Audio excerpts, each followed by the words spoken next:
What's up? What's up? What's up, my Go Getters? It is Wednesday, so that means we have another edition of the G Code for you. Welcome to the G Code. It is me, ADRI.V, the Go Getter, your host, of course, the wonderful creator of the G Code.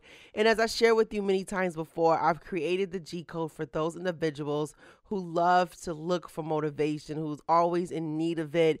And for me, that has always been me, looking for a hub where I can go to one central place to be motivated by somebody else's story of how they were able to go through difficult times but still make it over, or how they were able to be faced with things that individuals will say, you know what, you're not going to make it, or you're not going to be able to do that, but yet they beat the odds. Those are the stories that I love to be able to highlight, to talk about, and to see the resiliency of one being able to say, haha, I made it despite thereof. And today inside the G Code, we have a dope woman who did just that, who really had the odds against her, had people not believing that she would be able to do it. But she decided to say, you know what? I am going to make this happen simply because you don't believe. And even once I finish making it happen, I'm going to continue to prove to you that I am the woman that says whenever I do something, or whenever I say I'm going to do something, I'm going to make it happen. So I know we missed last week. I had a lot going on. If you're following me on Twitter, Instagram, and Facebook at all things ADRI.V, the Go Getta, you will see I was at the BET Hip Hop Awards, and I'll be doing a special edition of the G Code just simply about that and everything that had the build up of me even getting to there, going there, and making that happen. But nonetheless, let's jump into this G Code with my girl, Miss Marry Nicole Douglas of M.N.D Accounting. Welcome to the G Code. Hey, what's up, my Go Getters? It is me, ADRI.V, the Go Getter, and welcome again to the G Code. With me, I have a phenomenal woman who was about her coins, and when I say coins, she's always about that money. And I got a chance to meet her, but I heard her story first, and her story was so phenomenal that I'm just like, man, everybody should hear this woman speak and how she was able to handle it, overcome, and I mean, she is just like blowing things out of the water. So it gives me great honor to invite and welcome to the mic my girl, Miss Marry Nicole Douglas of M.N.D Accounting. Hey, Marry Nicole Douglas. Hey, ADRI.V. So I am just so happy to have you on. So you want me to just call you Nicole? Just point. We're gonna just do that. That will work. That will work. Perfect. So, I know I gave a quick snippet of who you are, but I want you to give my wonderful go-getters, the listeners, your interpretation of who Marry Nicole Douglas is.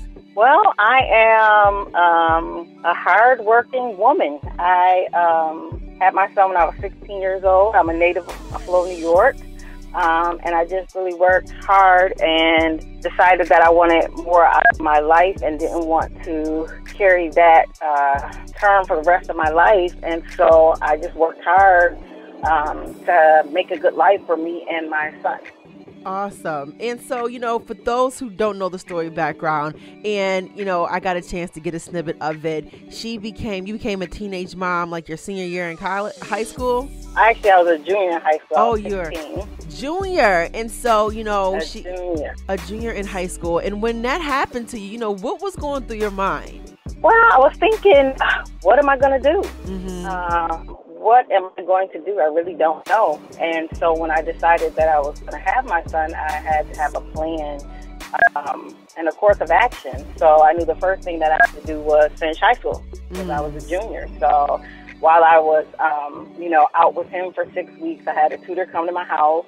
But after that, I went back to school, finished my junior year, finished my senior year, and graduated on time. And then, a lot of my friends were going to SUNY Brockport. And I was like, well, I want to go to SUNY Brockport.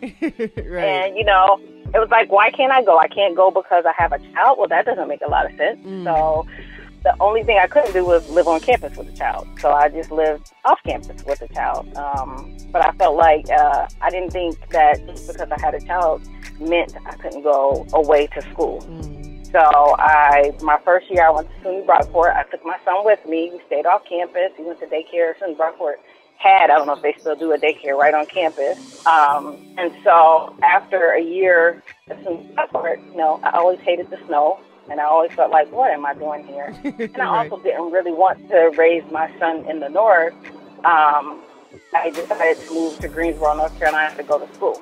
So it was a bit scary. I didn't know anyone, but I just knew that I still wanted more. And so I moved and went to school. It took me 5.5 years to complete my bachelor's. And I graduated. I had a job before I graduated at PricewaterhouseCoopers, which at the time was the #1 public accounting firm in the world.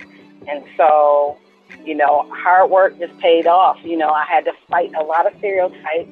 I had to fight even when, applying blacks and then females are not prevalent in public accounting. Right. And so I had to get past that block, and then I was already a mom. I had to get past that, and there were things they would ask like, well, in college you didn't do any, volunteering, and you didn't do interns, and didn't do this and that. And I was like, look, I was already a mom. Right. So I got good grades, and I always felt like as long as I could get good grades, that to me would, surpass the fact that I didn't have an internship or anything like that. And thankfully I was able to, secure that job and, just be able to start my career and be able to take care of my son and also just show him. I think one thing I definitely do is kind of show my children through action. And so I was blessed to be able to have that job, walking out of college. And then I've honestly always been blessed with great job opportunities from Bank of America, CIA Crest, and PricewaterhouseCoopers. And now I own my own business, M.N.D Accounting. And so I just really feel absolutely blessed. Yes, it definitely comes with a struggle. I think a lot of times people see the glitz and glamour of having a business, but they don't really know the struggle. I don't have work-life balance. Right. I, for 3 years, worked at Bank of America in corporate tax and ran my business with 2 offices, one in Buffalo and one in Charlotte. Now, before we even jump into that, I want to just rewind it back to you graduating on time from high school, one, and then taking you and your son to go on to college, to a place where you knew no one, you were by yourself. And that in itself, for me, there's so many young women now who are having children at a very early age and looking at it as though now that I have a kid, I cannot move forward or I can't pursue these opportunities. But you had a made up mind, like, despite this, I have to do it for my son. And, it just really speaks volume to that kind of fortitude and just, self-motivation and determination that you had to have inside. Now, were there ever a point where you felt like, what, I can't do this. I need to pack up and go back home. This is just getting harder than I thought. Was there ever a moment when you had that time in time and space to where you were just like, what? Actually, I would say no, never. I'm not saying that it wasn't hard. So I had a backup plan in my mind, and it was always, if I can't make it, I'm going to move to Maryland with my aunt, but I'm not going back to Buffalo. Got it. And at that time, friends in high school were getting killed. Like, it just was, it's not a place I wanted to raise my son. So I knew my backup plan was I can go to Maryland and live with my aunt. But I just always kind of fought through. I felt like I had something to prove. Got it. Ever since having a baby at 16 years old, my grandmother was very prominent in Buffalo. My mom, we were Kojic, so that's all I'm going to say about that. Right. So I just had a lot to prove. And so from 18 until about 22, I think, I really fought to prove to everyone that I could, make it, that I could beat the stereotypes that just because I was a single mom doesn't mean that I can't succeed and be a success. And so after that, once I graduated from college, I stopped proving anything to anybody except myself. Wow. And so now when I do things, it's for me and it's for my children. So for a long time, it was just, I don't want to fail because I have to prove to these people that I can do it. Wow. Right. And now when I say I'm going to do something, my family, they don't question it. They're like, okay, well, if Nicole says she's doing it, then she's doing it. Even when I opened the Buffalo office, I really didn't tell anybody. I didn't tell anybody until I signed the lease because I didn't totally know why I was doing it and how I was going to do it. But God told me I was doing it, so I just did it. And I felt like if I told people, then they would kind of talk me out of it, and I was already talking myself out of it. So I just didn't tell people. And I think nowadays a lot of people really want to put it out there, what they want to do, and I think it's great to share, but you just have to know who to share it with. I am an extremely private person, and it's a struggle for me because I am growing my business and I have to be vocal, and kind of be out there, but I'm also very private. Now, with my clients, I actually share anything. I ask them to be 100% open and honest with me, and I'm willing to be that way for them as well. But I mean, you just really have to be careful with what you're feeding into your spirit, your mind, your emotions, and sometimes it's the people that you're around. Absolutely. And as we speak about your business now, I know you said you graduated, you got with this job, and let's talk about that journey of working for corporate America as an accountant. And so you've done that. And how long were you working for a period to where you decided, you know what, I need to branch out on my own? And what made you jump to do such a thing? So it was about 10 years, I think. So I have never been at a corporate job more than 3 years. Now, I was at Bank of America 3 different times in 3 different roles, but I learned early how to play the corporate game. I knew that to make more money, I had to leave. I had to leave and come back, into another position because, you can get little salary increases, but you won't get a huge jump. But I always was strategic in the type of position that I took. And so for me, what happened was I got laid off in 2009, I think it was. And so from Bank of America, Executive Advisory Services. And so I took a year and did absolutely nothing because I was tired. So I did nothing. And then after that, I said, okay, well, what am I going to do? So that's when I really started growing M.N.D accounting as a business, not in my home. I just really put everything into it. And then a couple years later, my son came to me and said he wanted to go to Howard. So for a long time, I tried to divert him from doing that because I didn't feel like I could afford it. And then I decided if that's what he wants to do, I always told him, as long as you do what you're supposed to do, I'm going to do what I need to do, for you to succeed. So we agreed that he would go once he was accepted. And I went back to corporate America. So that was my last role in corporate tax at Bank of America. And I did not know when I was leaving. In my mind, it was going to be when Dorian graduated from college, 4 years. But I knew that was my last corporate job. I just knew it. And so I went in. I loved my job. I loved the people. I prayed for all these things beforehand. Like, Lord, if I'm going to go back, I need these things to be in place. And it was everything because the salary was where I needed to be. The people were how I needed them to be. And the flexibility was where I needed to be, where I was working in Buffalo if I needed to, in Charlotte if I needed to. I just had that flexibility where I could grow my business. So for 3 years, I basically gave up my personal life completely, and other than, my children, and I worked hard, like 80 hours a week to be, very good at what I did at Bank of America, but also grow my business. And so I'm thinking 4 years, this is my plan. And in the 3rd year of school for Dorian, one weekend, God came to me and said, quit your job. And so I was like, were you quit scared? my job? Nope, I got another year. Right. I'm not ready. I don't have the amount of money I want saved. I'm not in a position. I'm still growing my clients, So for a whole weekend, it was kind of like this back and forth talk, self-talk, okay? Right. And so that Monday, I walked in. I didn't have a resignation letter. I didn't have anything. I just walked in my director's office and I said, and she's like, oh, I wanted to talk to you. Shut the door. No, she said, I wanted to talk to you. I said, good, I want to talk to you too. And I shut the door. So then she starts looking like, why are you shutting the door? And I was like, I need you to let me go first.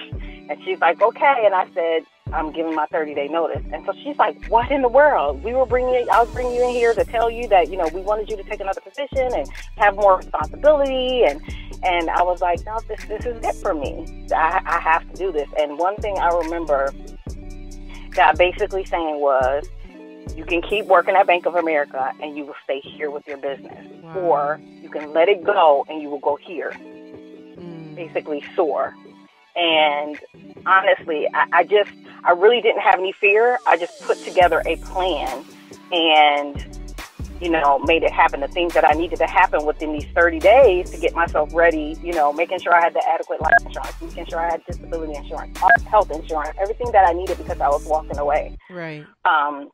And I just felt very secure in knowing that everything that I've done in my life, when I listened, right, worked out. And so I just didn't really have fear. I already had my offices in place. I already had clients. So, I mean, it was a decrease to increase because it was definitely less money. And that was for a very short period of time. Wow. And now when I look, honestly, kind of blown away. But it is definitely hard work. I still don't have a personal life much. But it's freedom. Everybody, I always do hashtag freedom equals. And one thing I realized is while I was out, when I got laid off, my grandmother was dying. And so I was able to come to Buffalo and spend time with her during that time, help my aunt out with her. And it was something that I realized if I had a job, I would not have been able to do this. Right. And it gave me time. My grandmother and I didn't have the best relationship at that time. It gave me time to get back together, you know, and have peace with everything and was okay when she finally died. So that's when I realized what freedom really meant. Absolutely. And to me, freedom is way more than any money can buy. My time is so valuable. So to me now, that's just what's important. And to everybody, freedom means a different thing. Everybody doesn't want to own a business, but what do you want to do? And a lot of times people suppress their passion and their fire on what they really want to do because they just, you know, I wrote a blog article one time and it was talking about giving up your vision for provision. Because once you are a provider and have to start paying bills and all that, you kind of forget what your passion was in the first place. Right. And one thing for me, that's why I love having small business clients or people that even think they might want a business, is because we start having those conversations about what do you really want to do?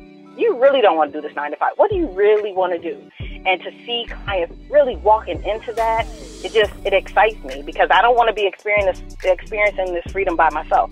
I want others to come join me, you know, to experience it as well. And you know what I love, what you said is, you know, sometimes you have to decrease to increase. And, you know, for so many people, when you have something, you don't want to let it go.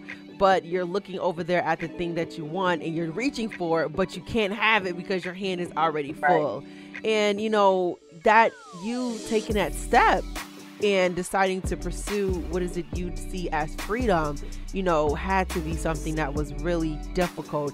And were there ever a point where it's just like, man, being an entrepreneur in itself is a difficult task. And like you said, you don't really have a work-life balance most of the time. There's no personal time.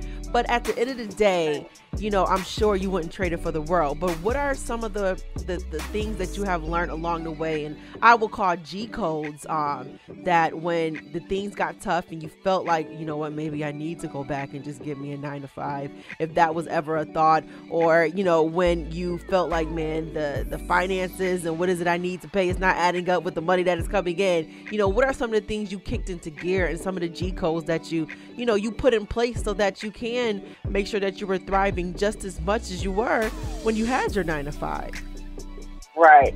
So I've never thought, let me go back and get a 9 to 5, because once you experience this freedom, you never want to give it up. Wow. So that has never been in my mind. Now, is it hard? Yes. I was used to getting a check on the 15th and the 30th or 31st. Right. I was used to that. I knew how much it was. I knew, you know, I was also used to, because I had my business and I had, you know, my 9 to 5, I was kind of used to just I don't want to say limitless money, but, you know, it was a lot of surplus, I'll just say. Yeah. And so I had to change, you know, I had to decrease. I had to say, okay, and I'm not a huge spender, but you're more cognizant of how you're spending when you are self-employed and an entrepreneur.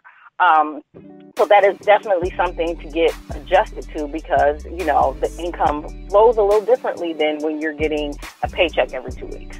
So that was a major adjustment for me. And then just knowing that you're responsible now for everything. Like, I take care of everything. From my job used to pay for my life insurance, disability, health insurance, all those things, my job did it. So I didn't have to worry about it. I didn't have to pay it, And I think a lot of times when people want to jump out into entrepreneurship, they don't think about all aspects. I was not willing to struggle to become an entrepreneur. And so that's why I worked my plan while I had a full-time job.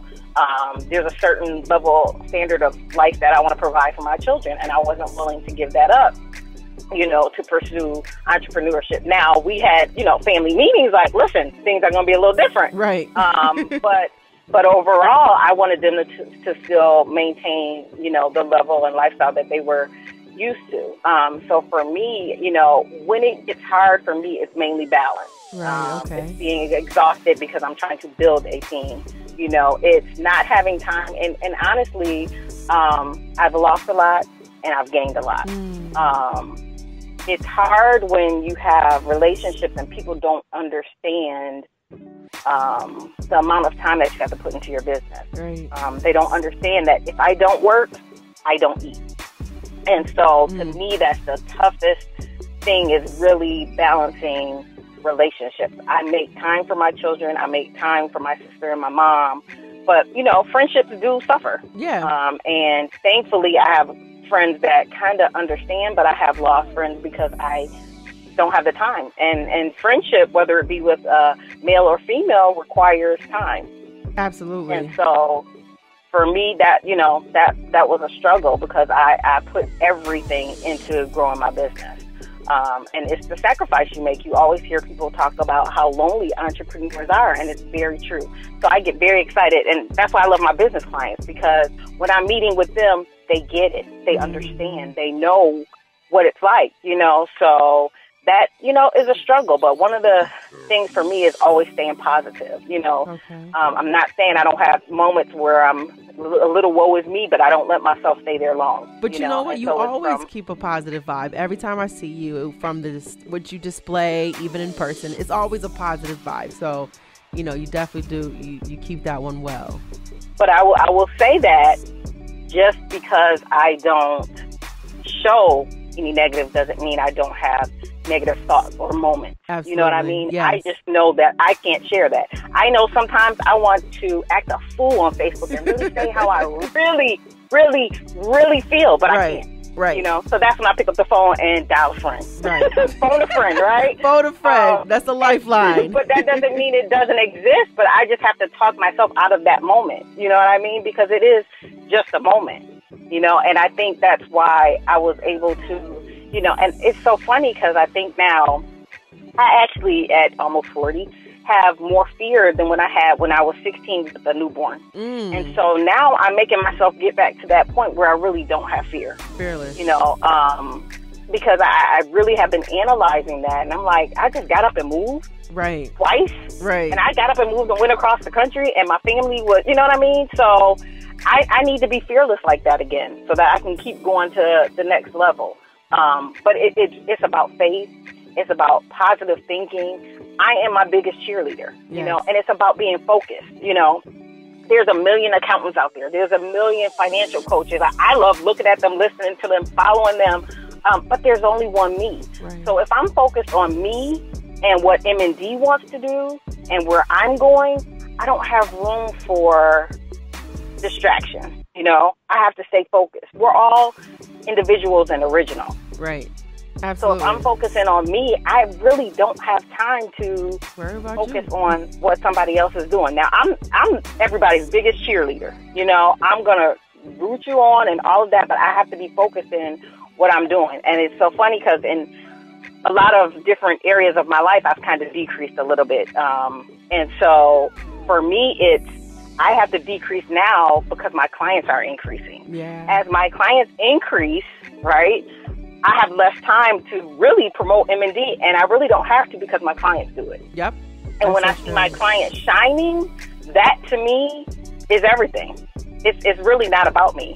I feel like I went through my experiences to help other people. Absolutely. And I think that one of the best G codes ever, self-experience. And like they say, you go through things so that sometimes the lesson is not even for you, it's for another person. And I think that is beautiful that you identify that, because so many people don't. They just like, woe is me. Why am I dealing with this?